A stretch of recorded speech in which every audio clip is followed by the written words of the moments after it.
ikaw ay mahilig sa pasta, ay ganitong kasarap na luto naman ang gawin mo. Dahil bukod sa madali nga itong gawin ay hindi mo na kailangan na marami pang ingredients. At kung ikaw naman ay mahilig sa spicy ay sigurado nga akong magugustuhan mo rin ito. Dahil for tonight dinner nga ay magluluto ako nitong spicy pasta at ready na nga akong i-share ito sa inyo. Kaya naman samahan niyo ako dito sa aking kusina at uumpisahan na nga natin ang ating pagluluto. Ang una kong gagawin ay magpapainit nga lang ako ng maraming olive oil dito sa aking wok. Maraming olive oil ang nilalagay ko dahil ito na nga ang magiging sauce nitong aking pasta. At nang mainit na nga itong aking olive oil ay magigisa na ako dito ng maraming minced garlic. At gagamit din pala ako dito ng chili oil kaya maaga pa lang ay gumawa na nga ako neto. Mas gusto ko kasing gumagawa ko ng homemade chili oil dahil mas masarap nga ito at saka mas mabango.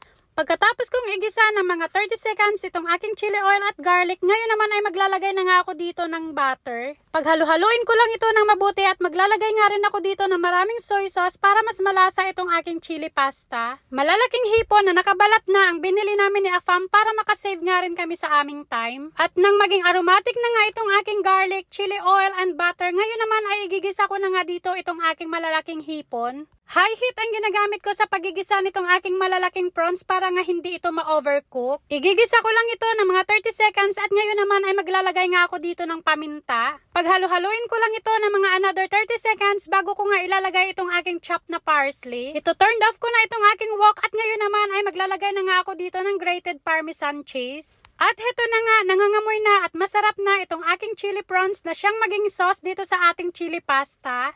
At ngayon naman ay lulutuin ko na nga itong aking pasta at para hindi nga ma-overcook ay nag-time ako dito ng mga 12 minutes lang. Ang dish na ito ay lagi ko ngang niluluto dahil lagi nga itong nire-request ni Kuya Rems at saka pati na rin ni Afam. Kaya kapag sila na nga nag-request ng ganitong dinner ay sino ba naman ako para tanggihan sila? Charing. Anyways, nung maluto na nga itong aking pasta ay ihahalo ko na nga ito dito sa aking chili garlic prawns. Kailangan ko lang dito ng mga 30 seconds sa paghalo-halo hanggang sa ma-absorb lang ng pasta itong aking sauce. And guys, luto na itong aking chili garlic pasta with prawns at ready na nga ito para sa aming dinner. Sobrang saya ko nga tonight dahil pagkatapos namin kumain ay sinabi sa akin ni Afam na napakasarap daw nitong niluto ko. Kaya sino ba naman ang hindi gaganahan na magluto palagi kapag ganito lagi ang naririnig mo? Charing, kahit bola lang, char. Anyways guys, gawin mo ang recipe na to kung mahilig ka sa maanghang at mahilig ka sa pasta dahil sa sobrang sarap nito at madali nga lang gawin. Tara guys, kain tayo. Thank you so much for watching. Have a nice night everyone. God bless you.